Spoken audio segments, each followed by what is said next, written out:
Hello, I'm James Woodcock of pixelrefresh.com, and this is Game and Gadget podcast number 35. Of course, I have with me, as on most occasions, Tony Warriner, co-founder of Revolution Software and co-host of Game and Gadget podcast. Welcome again, Tony. All right. Now, I'll apologise in advance. My throat is a little croaky, recovering from a cold. I'm probably talking a lot. And also, I went to America recently. And although that's not exactly known for giving you a bit of a rough throat, I think it's probably the quality of the air in the aircraft that filters down several thousand times, who knows. And then, of course, with the weather over there, air conditioning constantly going on as well. And if you're not used to that, I think your throat gets a bit dry. So I think that's also part of it. Yep. It's pretty common to get ill when you go abroad. There you go.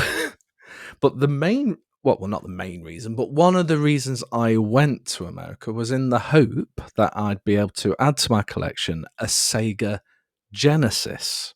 So in the UK, you can pretty easily get a second-hand Sega Mega Drive. But I thought, it'd be quite nice to have that Genesis branding on the console. Unfortunately, I came back empty-handed, so I'll have to go for another trip at some point, but it was nice to have a little look. So I went to Baltimore, which, if you're watching this close to it being released, the podcast, there's quite a lot going off in Baltimore at the minute in terms of bridges. I went to Maryland and I went to Philadelphia. So it was good to have a traversal around those areas. Things like Facebook Marketplace, just to see if there was anything Genesis-like, and there were the ones that did exist were either very expensive or absolutely wrecked. So I decided to come back empty-handed. So are you saying you literally went to Baltimore on the speculative chance of buying a Sega Genesis? That would be absolute wonderment if that was indeed the case, but no, it wasn't. Okay. Basically, my wife was treating me for my birthday. James has now turned, he's getting closer to his mid-40s, it has to be said. So if the obvious signs of his hair going slightly grey now, I'll have to get Stu to change my Pixel Refresh logo if it gets that much greyer, because it's quite brown on that one now. But yeah, it was just a birthday treat, and it was just an opportune moment if there was anything available. But sadly not. Like I said, if I wanted one that was half destroyed, I could have got one pretty cheap, but that's not very good for putting on display or considering using. So I'll stick with my good old PAL one. And one of the things we should probably start with is, in the last podcast, we've been talking a lot about Broken Sword Reforged, which has just under 2 days to go. And they were hoping, at least on Kickstarter, to raise around £50,000. Well, they've blasted way past that in 24 hours, and now they're sitting at $500,000, just a shade over, which is pretty spectacular going. And this is just for the collector's edition. There'll be a standard digital one you'll be able to buy, I'm sure, in due course. But if you wanted the collector edition, if you're very quick, you've still got an opportunity. But if you needed any reassurance that point-and-click adventures were still relevant in the year 2024, well, that's surely a good example. Yeah, it's done pretty well. I think they'll be reasonably pleased with that. I mean, it's as far as I know. I mean, I'm one step removed from it, but I kind of know what's going on. It's been interesting to watch them doing it. I think it's been a lot more work than they expected. So, I mean, redrawing all of Broken Sword 1 is no easy task, which is what they've effectively done. So, I think they'll be reasonably touched by the healthy response. And they definitely need a response like that, because it is a lot of work in terms of getting those graphics 4K and to fill more of the screen. But I'm also hoping it won't put them off doing a potential Broken Sword 2, because that would be, of all the Broken Swords in the series, the first two are going to be the ones I would love to see a true remaster of. The 3D ones would be almost, if there were ever to tackle that, would be a remaster in a very different way, because it's polygonal. It's polygons. It's not sprites. Yeah. Well, as far as the PS2 Reforged is, I guess it won't be called Reforged. Maybe it will be called Reforged. I think you won't be too disappointed in the near future. Oh, Not that well, I'm announcing anything, because I have no idea, but that would be my guess. logic would dictate if one proves very successful, and there's got to be that incentive, hasn't there, to do the sequel. Yeah, well, I mean, funnily enough, it's just like the scenario the first time around when we wrote those games, because we finished Broken Sword 1 and immediately started on Broken Sword 2. So all of the team and the engine and the systems and the tools, it was like a juggernaut. It just kept moving. There was no, you didn't want to stop it. You wanted to. It's like I don't know, oil rigs. You keep them running, and you can't stop them, otherwise that's it. So the Broken Sword machine, the 2D Broken Sword machine, kept on cranking away for another year, and out the other end came Broken Sword 2. And funnily enough, the history is repeating, I suppose, in that the machine that's redrawn Broken Sword and made it reforged, the machine that's reforged it, a better way to put it, will presumably keep churning, and out the other end will come a Broken Sword 2 remastered, because that would be the logical thing to do. If they stopped and said, let's wait a year and see what happens, then, how do you much harder to put that team and everything back together again. So logic would suggest your wish will be granted. Fingers crossed. And anything else I can cross as well, because I would certainly love that, and I'm looking forward to playing the first one all over again.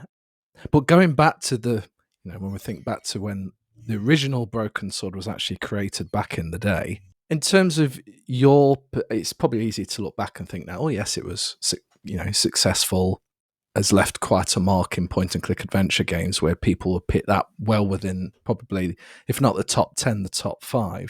But when you were actually making the game, what was the confidence levels like that the final result would be picked up by consumers and really pique the interest of people in that genre? It's a good question. I mean, we thought it was quite good. I don't think we quite knew exactly how good it was. I mean, not to blow our own trumpets or anything, but I mean, it is obviously. You say top 10, I would say top 2.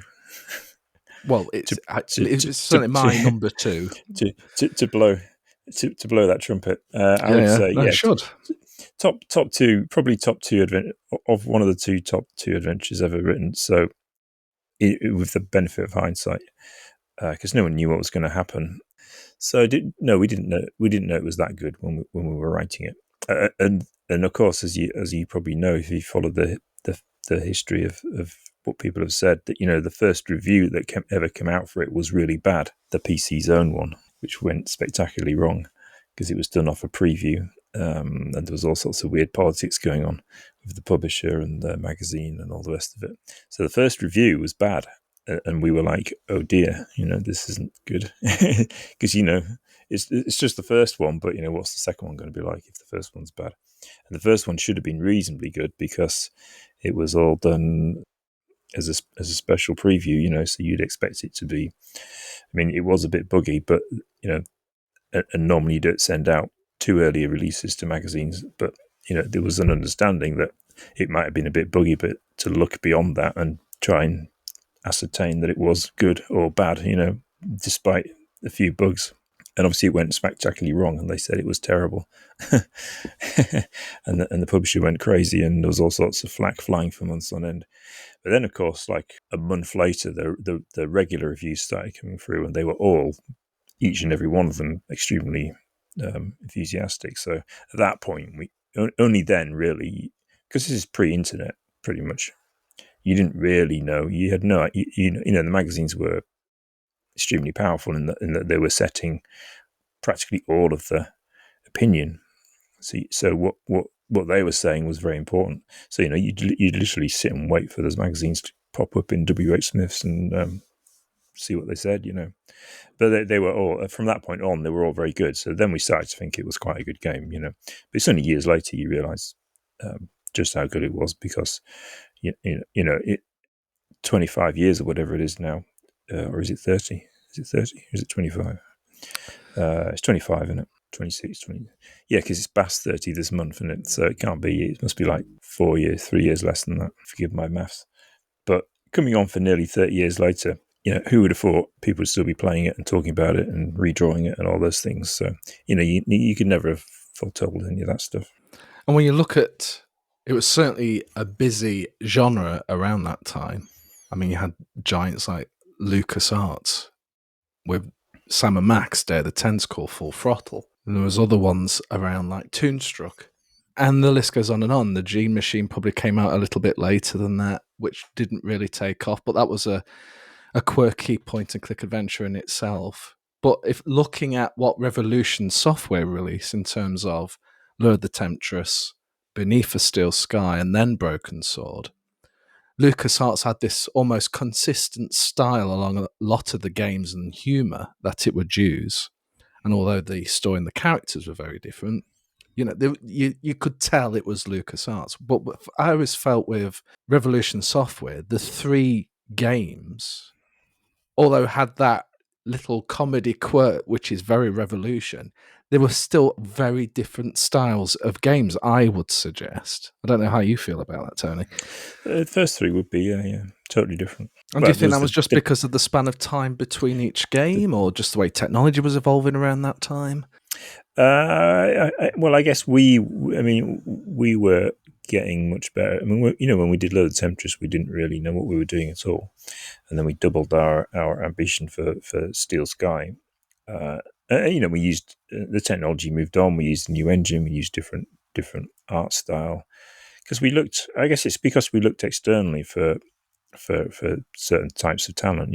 Mostly in the art. So we sort of pixel arted Lure of the Temptress ourselves. Beneath Steel Sky was Dave Gibbons who set the style. I mean, he's coming from a completely different world. And then Broken Sword, the style for that was Don Bluth, so it's totally different starting points. So, I mean, those games would be expected to look very different.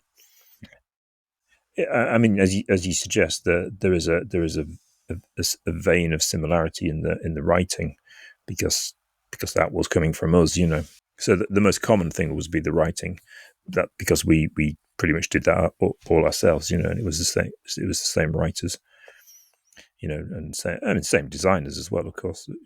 Myself and Charles and Dave Cummins and Jonathan and Steve Ince later on were all contributing to what the games were.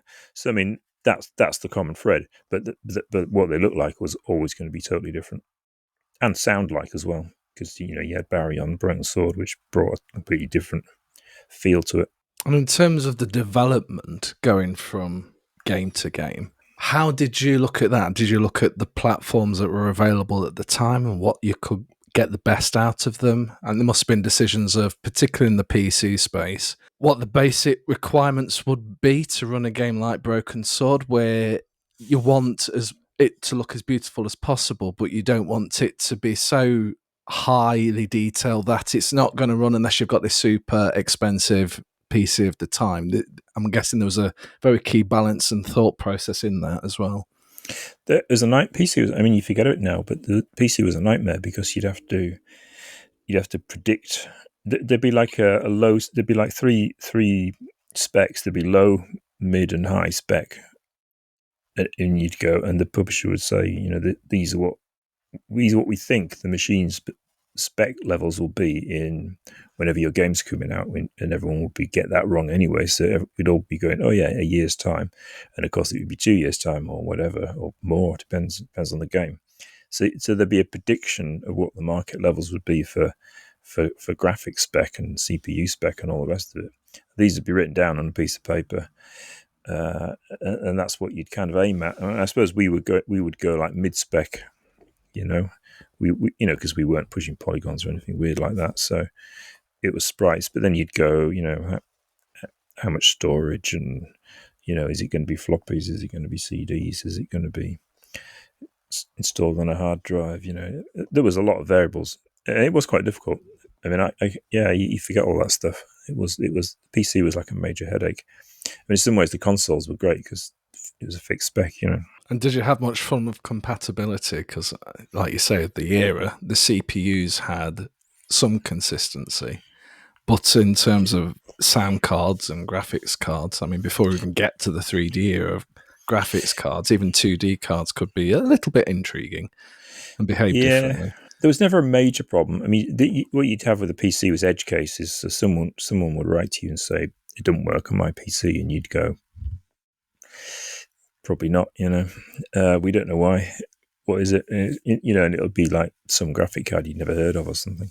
I mean, mostly it was okay. There'd just be like this noise on the outside of something not working on someone's machine. Because obviously every single PCs are like fingerprints. They're all different, slightly different.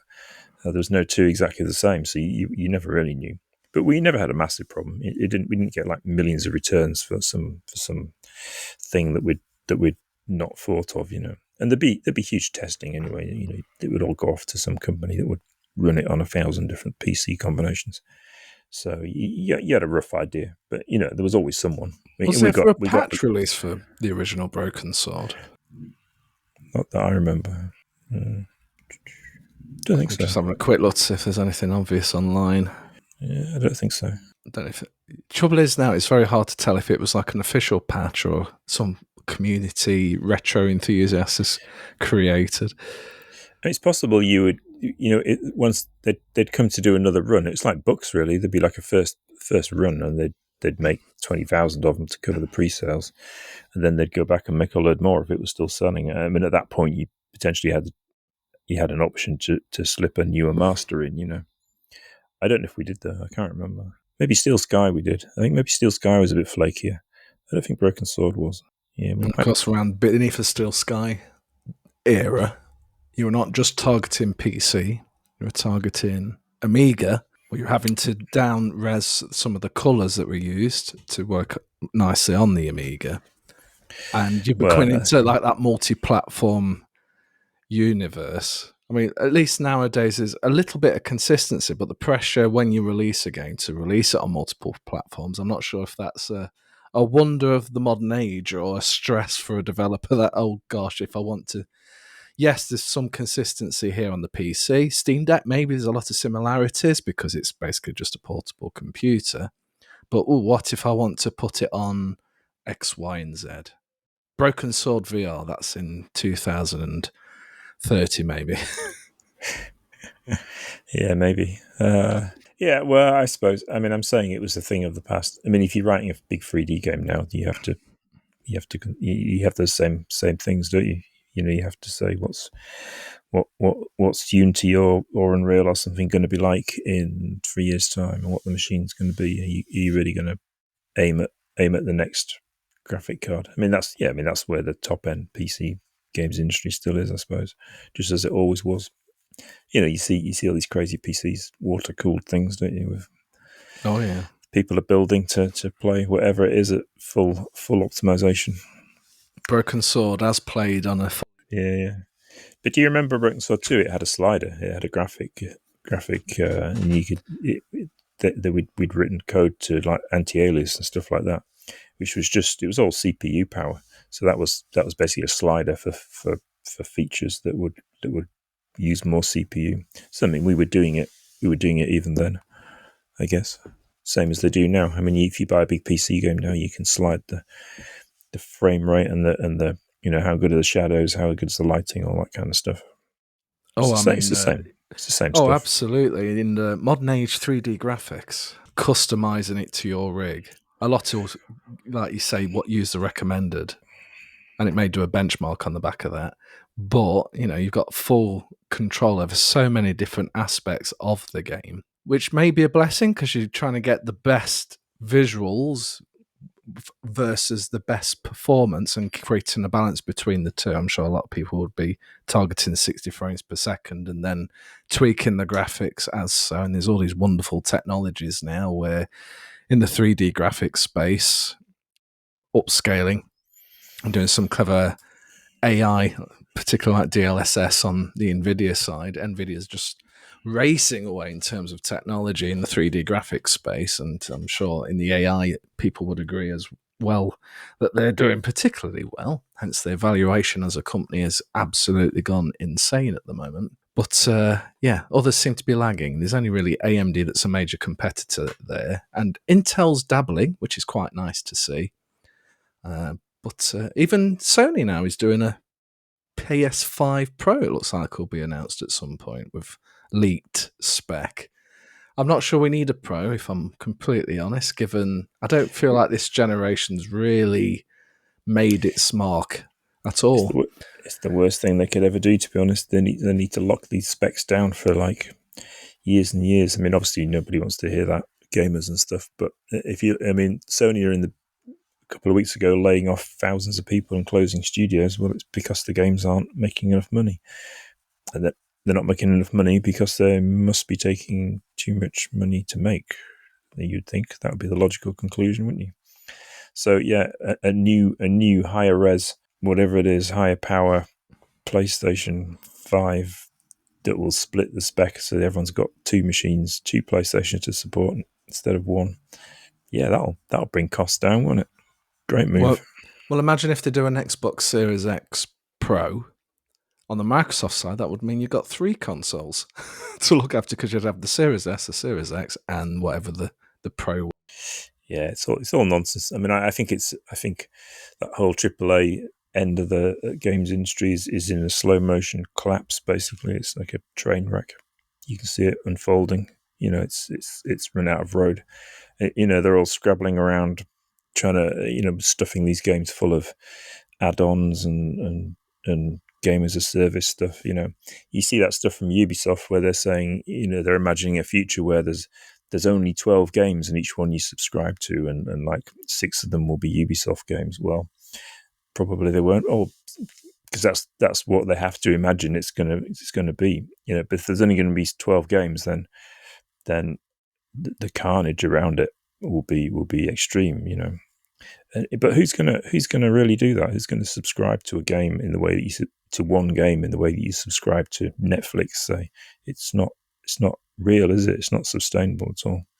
No, I mean, I subscribe to Game Pass by Microsoft, which on the ultimate version of that, so you get quite a lot of games on the PC side as well as the Xbox, and it's relatively inexpensive. You get a lot of titles available to play. They do rotate around a little, so you get new titles, and Microsoft's buying as many studios as they have done recently. A lot of those, well, I think all the first-party Microsoft ones are appearing on Game Pass, so there's some great games appearing. But would I subscribe? I mean, if it turns anything, if you look at the streaming video services and how their prices have shot up to the point where now we might as well start watching, cable and Sky again. Because the whole reason we went to places like Netflix was because Sky was very expensive for all the bundles and Virgin Media. And so Netflix was like, oh, this is refreshing. But now Netflix is, I think it's about £18 a month if you go for the 4K tier. Yeah. I think I'm paying 18 quid. And they're trying to entice subscribers. No, definitely not. And they're trying to entice subscribers to stick around if they don't want to pay that much by doing an ad version. Oh, no. And Amazon Prime Video, they've even started throwing ads in now. And if you want to get rid of the ads, you pay more a month. And no. And I think they've stripped Dolby Atmos and Dolby Vision from that as well, unless you pay the extra. So I'm not going to say it's greedy. I'm going to say it's badly thought out. Yeah. If there's any reason now for 4K Blu-rays to continue to exist, it's behaviour like this. Yeah. Well, we've started buying physical media again because it's the only way you can feel that you own it and it'll still be around in a certain amount of time. But I think people are probably now starting to shed subscriptions because everyone's got too many, and everyone with a subscription service thinks theirs is the only one that exists in the world. Of course, it doesn't. All the content's spread around all over the place. I mean, if I was a billionaire, I'd probably subscribe to Paramount Plus and HBO. There's something on all of them, isn't there? But I subscribed to Disney for a long time, but I've ditched that one recently. And now they're sending me crying emails every day saying, come back for £1 a month. No. And Sky has gone. I used to watch the Formula One, but the Formula One is so bad now. And the cost to watching it is so expensive that, nope, forget it. Yeah. I've still got Prime just because It's more for the delivery stuff. It's not the Yeah, video bit. Yeah. Well, Prime will survive a lot. It's like crocodiles when the meteors hit the earth and wiped all the dinosaurs out. Like crocodiles survived it somehow. It's like Prime. I mean, Amazon Prime will survive whatever happens because it's so useful in other ways. Indeed. And I did have Netflix for a while. Did have Disney Plus for a while, but as soon as the prices started creeping up quite quickly, it was like, do I really need to watch another Star Wars spin-off, which is only average at best? Do I really need to watch some sort of Marvel Cinematic Universe film, which actually is terrible, and they've never been able to go back and really pull out that same magnificence they had back then? And the answer is always no. It's not. Even The Mandalorian started to fade. And at that point, I don't need Disney Plus. I don't need Netflix. It's just, it's nice to binge for a little bit, but then I can't. We all went in for Mandalorian, didn't we? And it was quite fun at first, and it was like a bit Star Warsy, wasn't it? And there was some good references to the early one. I mean, I quite enjoyed the first series, but then last time I looked, there were like 20 of these things, with names you can't even remember from one day to the next. And like, no, stop it all. I mean, it's just, what have they done? It's just, and you end up sort of hating Disney, don't you? So it's like, no, go, forget it, we're out. So I think they're milking the license for all it's worth. Absolutely. Yeah. And they've kind of ruined it. So, they deserve to suffer. And I think that they're gonna. So, I mean, TV is going to go the same way. It's all going to collapse in, and something else is going to come out of it. I guess. I mean, my view of AAA is that it is a train wreck in slow motion, and it's going to keep on crashing ever more because it's just not sustainable, and what they're talking about isn't any good. I mean, people are going to reject it eventually. All these mechanisms they're stuffing the games full of to keep extracting money out of people. It's not what the games industry was. It's not the spirit of the things that we all grew up with, is it? At all? It's a million miles away. It's just some corporate leech as much money out so you can give it to the shareholders in dividends every 3 months. I mean, it's not creativity or art or gaming as we knew it to be. But there's good things that they're still there. There's lots of great stuff underneath, and I think the people that were being suckered into the AAA world will look elsewhere for content, and it will all renew itself. That's what happens. Well, when I think to the games I would have played as a young teenager, funny enough, a lot of those would have been point-and-click adventures, as well as things like, the brilliance of things like Doom and that sort of generation, Wolfenstein 3D. If you think of the first-person shooter realm, Theme Park, I mean, the list goes on and on and on. They were beautiful, wonderful games in all their own right.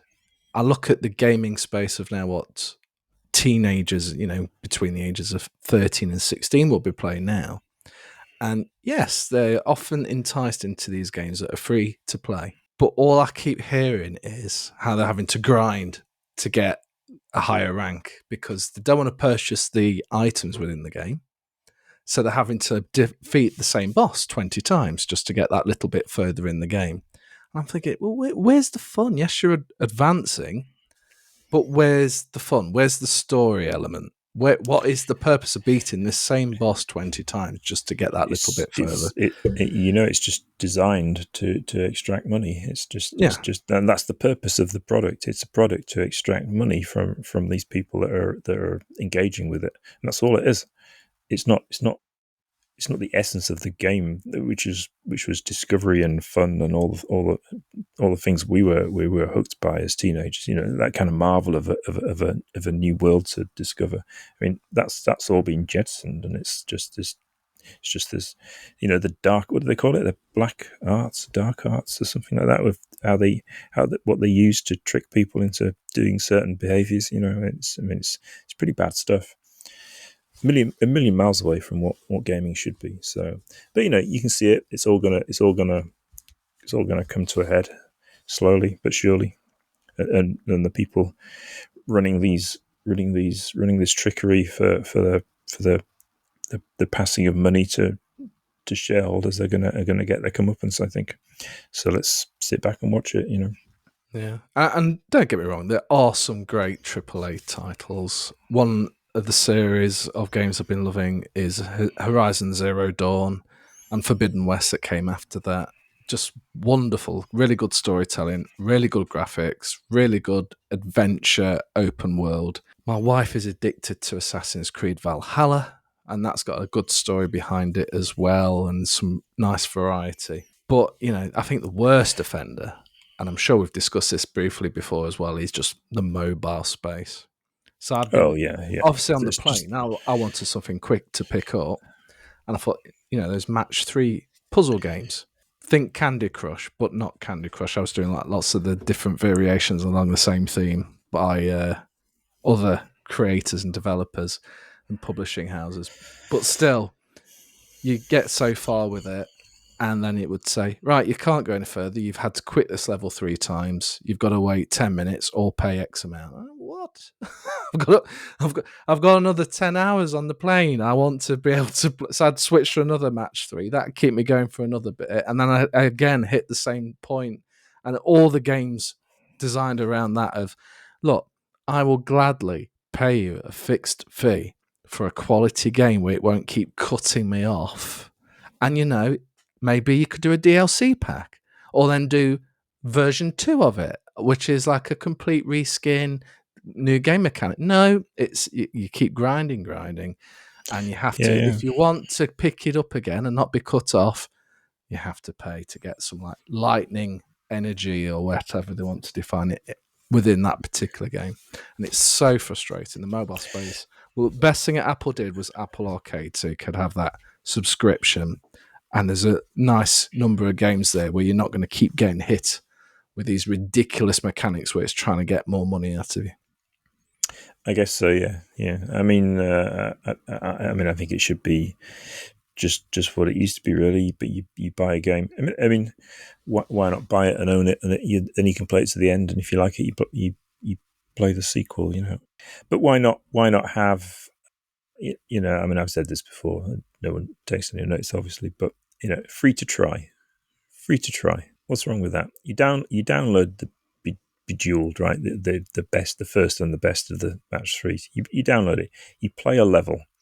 You go, and it was free, right? You play a level, and you can't review it. So you can't say this is shite or whatever because you haven't paid for it. So you haven't got the right to put a review out there saying you don't like it. You just delete it if you don't like it.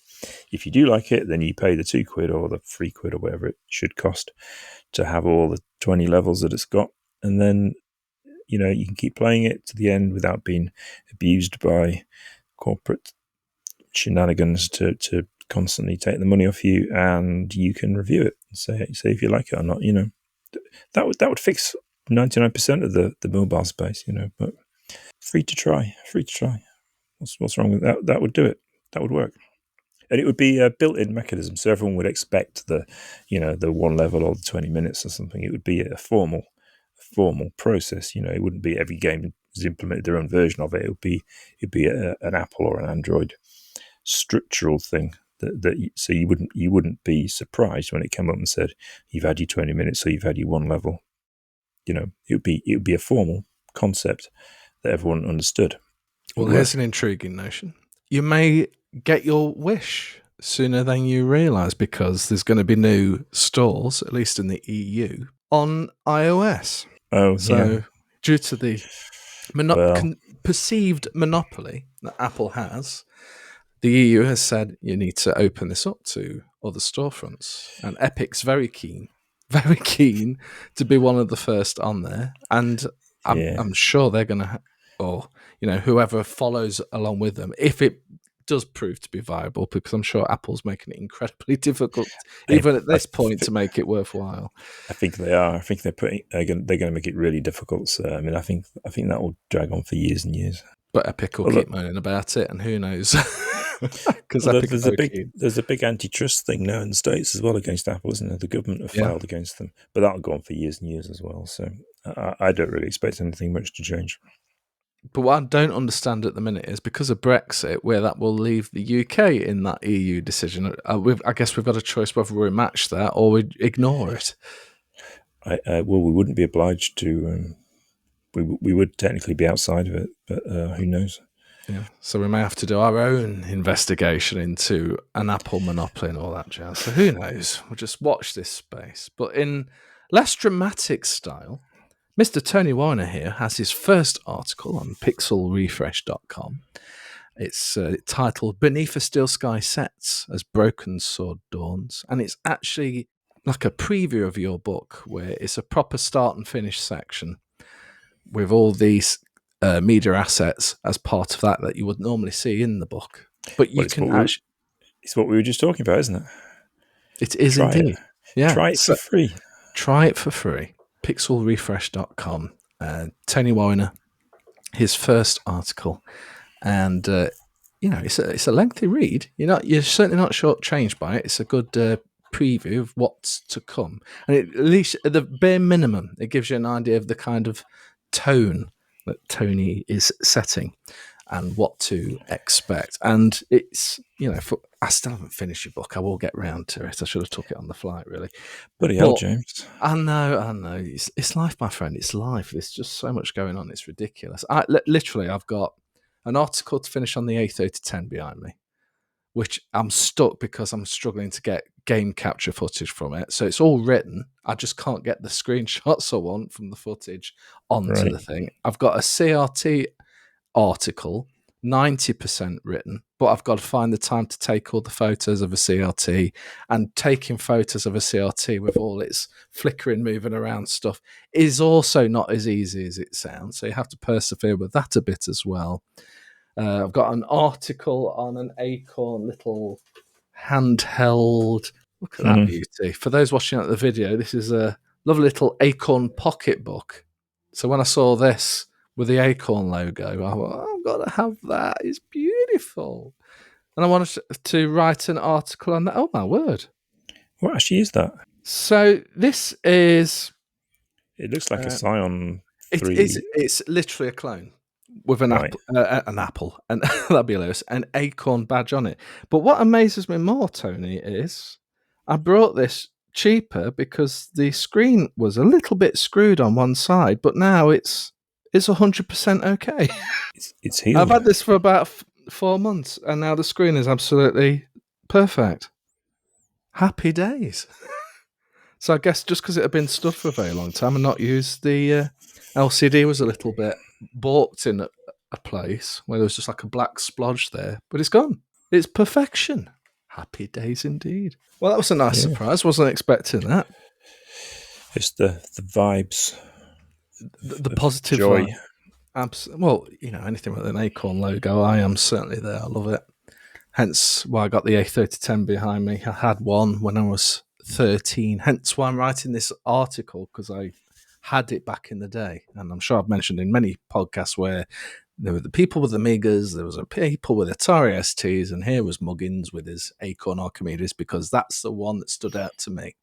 Maybe it was the green function keys. Maybe it was some of the screenshots. Those green keys are sort of jumping out the screen, aren't they? They do look good.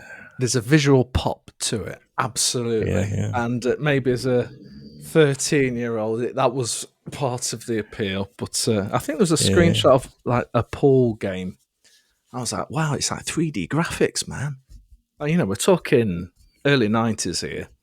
So 3D graphics was quite a feat in any respect, but it was proper. You could rotate around it, and proper pool game. Good fun. But yes, certainly didn't have the biggest games catalogue compared to the STs and the Amigas, but the games it did have were very respectable. But yes, that's an article I need to finish. I need to finish your book. I need to finish that. I need to do an article on this. So there's so much going on. And then I'm doing podcasts. I'm posting and helping you with your first publications on Pixel Refresh. And then there's, of course, my day job as a senior e-commerce project manager, which in itself is, anyone I'm sure who's a project manager, particularly in the development space, will understand, it can be quite a tiring job. So in an evening, you probably want to just sit back. I feel I'm going to sound very old now. You want to sit back, relax, watch a bit of TV, maybe not on Netflix because you don't want to pay the exorbitant price that they're now setting the 4K resolution and stuff at. But you certainly want to chill a bit. And in fact, the one thing of all subscriptions I'm enjoying the most, as much as I hate to admit it, is YouTube Premium. Oh yeah, I've just taken that. I mean, I feel like I shouldn't reward YouTube, a la Google, for the fact they've absolutely swamped the place with 50 bajillion ads everywhere you look. But just to get rid of it all, Just to get and rid just of it. watch videos. Yeah. See, It's a blessing. we rationalised it by the fact that we watch a ton of YouTube. I mean, more than anything now, I think so much stuff on YouTube.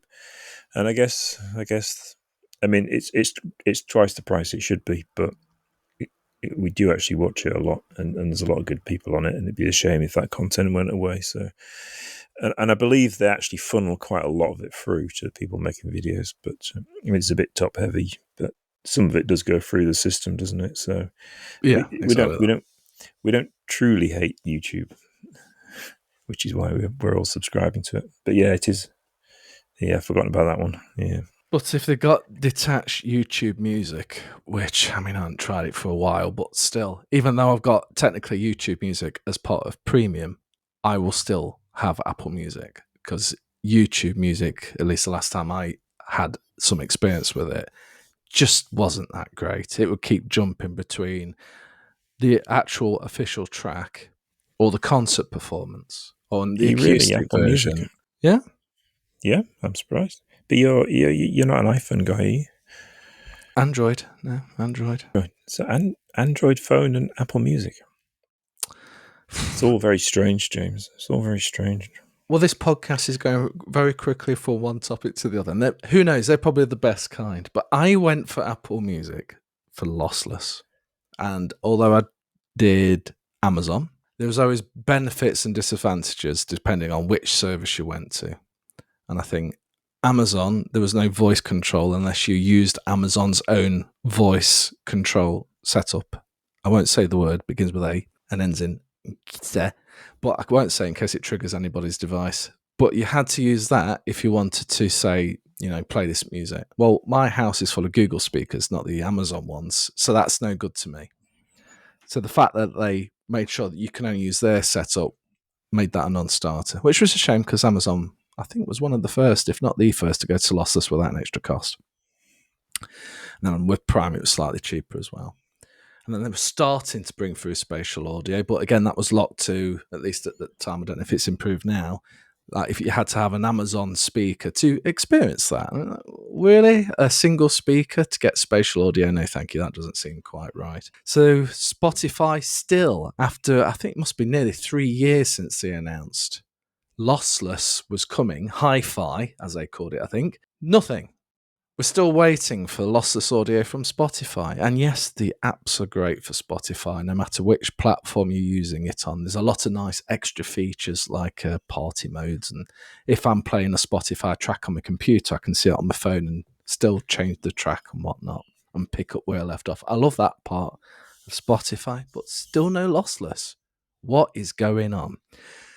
And then Apple Music came along with lossless, high-res lossless, and although high-res lossless is a bit of a marketing gimmick, really, because it's just lossless. It doesn't sound, at least to my ears, any better than lossless does.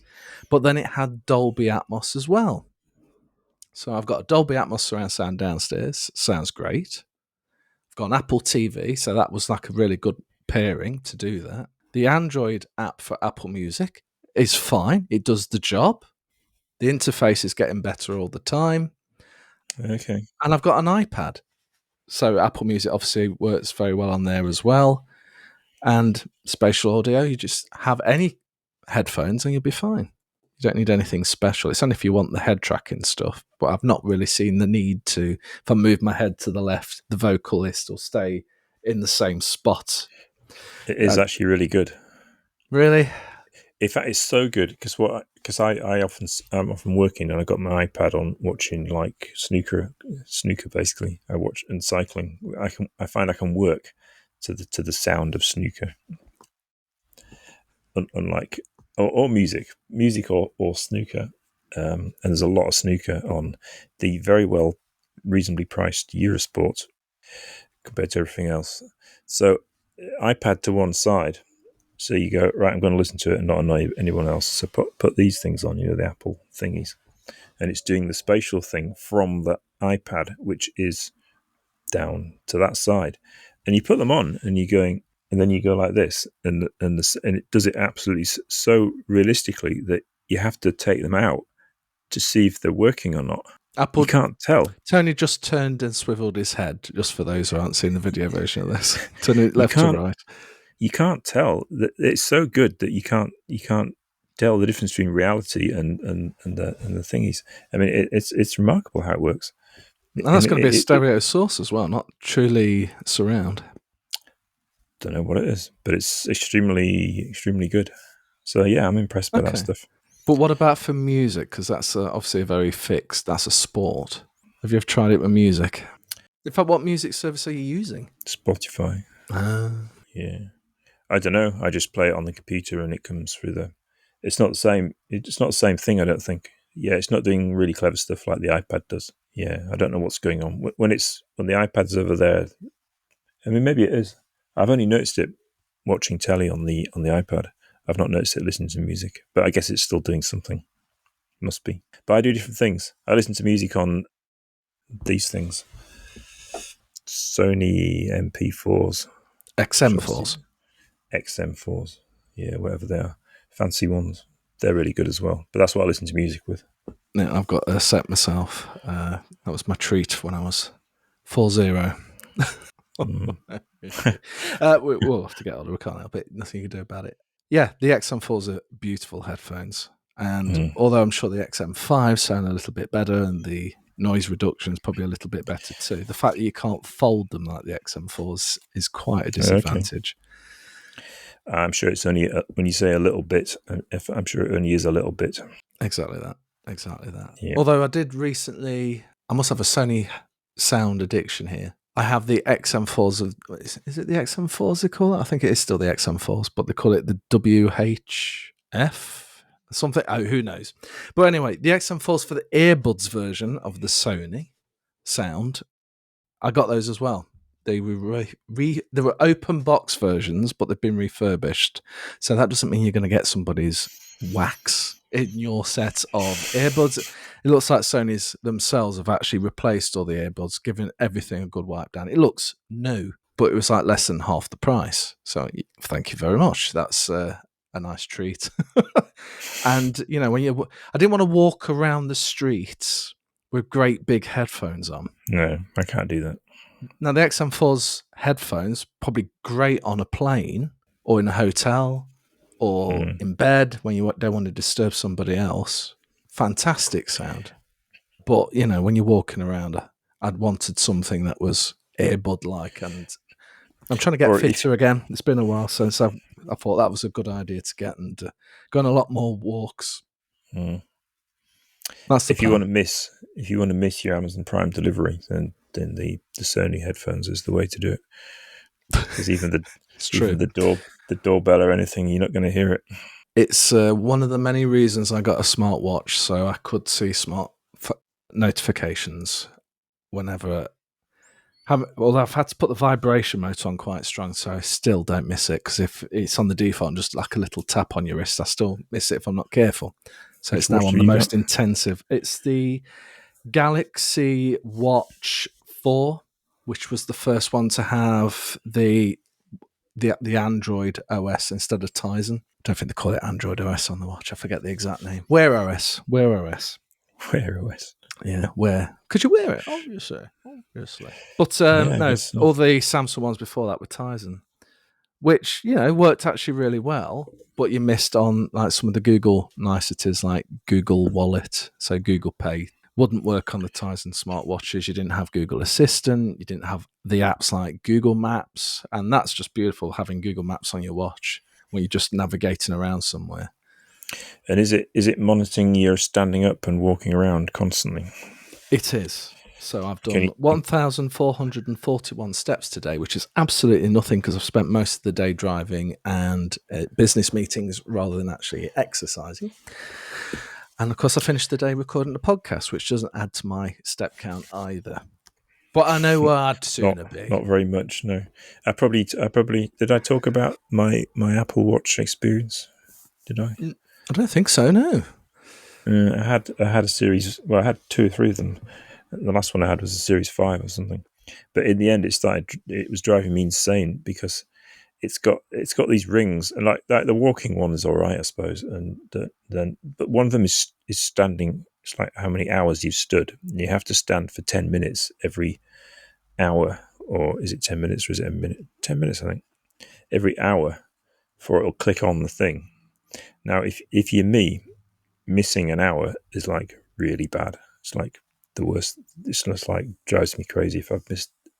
But I was missing an hour. It was going, no, you've not done it. You failed. You failed this hour, even though I'd been walking around. So it doesn't even work properly. But then you find you can't switch it off either. It's like built into it, so you can't. You can take it down. So it's like you only have to do like 6 hours or something. But that's not the point. The point is you're trying to get all the hours, and then it's not even taking any notice when you actually stand up and walk around. I mean, it was driving me crazy. And then I was trying to switch it off, and you can't switch it off. It's like someone's gone, no, you must do it. You must do the hour things. It was just like I was going crazy with it. And then I found if you take it off and if you flick it like this, like your hand with the watch, We might have lost Tony.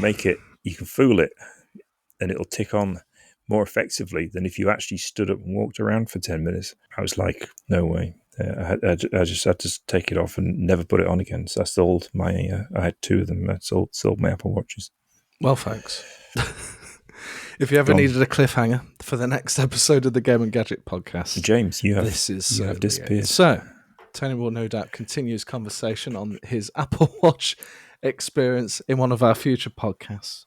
But for now, ladies and gentlemen, thank you for watching or listening to the Game and Gadget podcast, and we will see you next time.